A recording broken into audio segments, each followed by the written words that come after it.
Dear students, I am Pratik sir, mathematics teacher of class 9, Mount Litra Z School, Jhansi. In this video, I am explaining you about the basic concepts of chapter 12, Heron's formula. First of all, you know that whenever a triangle is given, its base is given, its height is also given, height is also known as altitude.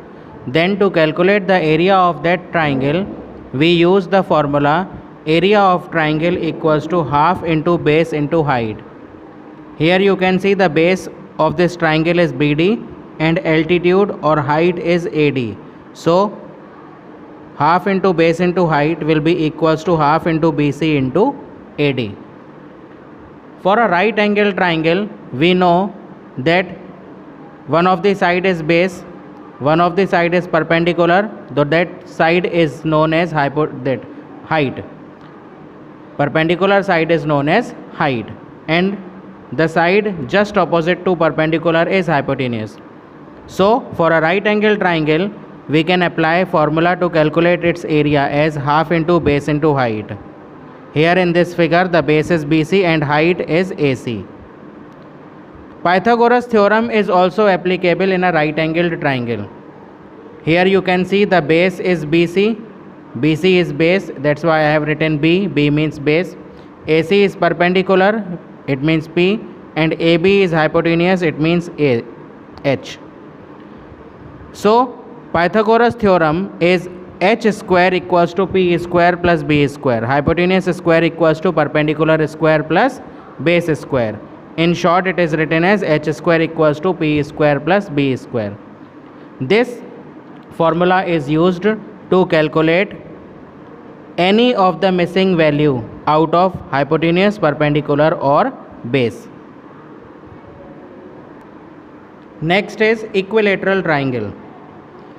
You know that in an equilateral triangle, all the three sides are same, all the three sides are equal. So let each side be A and A. So the formula to calculate area of an equilateral triangle is root 3 by 4 into side square. And to calculate its height, the formula is root 3 by 2 into side. Next comes an isosceles triangle. In an isosceles triangle, two sides are same, two sides are equal and one of the side is different. Let two equal sides be A and the different side be suppose base, that is B, small b.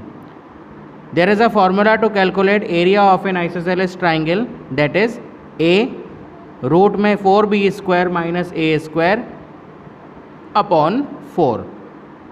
By using this formula, we can calculate the area of an isosceles triangle. Finally comes Heron's formula. Now, what is Heron's formula and how it is used, where it is used? For any triangle, especially scalene triangle. Scalene triangle means when all the three sides are different. For that type of triangle, Heron's formula is used.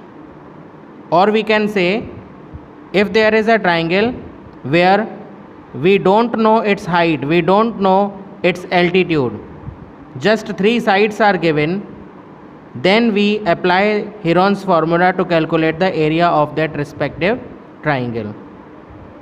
Suppose one of the side is A, another one is B and another side is C. So first we calculate semi-perimeter of that triangle. From the name only semi means half. Semi-perimeter means half of the perimeter. It means we will sum all the sides, we will find out the sum of all the sides A plus B plus C and we will divide by 2. That gives semi-perimeter. After calculating semi-perimeter, we will calculate area of that triangle. We apply the formula area equals to root S minus A, S minus B, S minus C. S means semi-perimeter.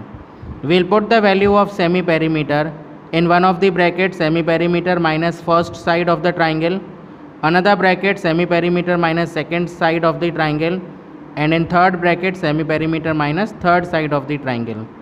So overall we will get 4 values in multiplication inside the root and After that we will calculate the prime factorization of all the values in product, then we find out the square root of that value, that will give us the area for that particular triangle.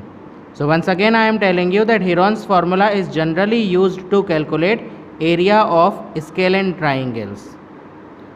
Thank you.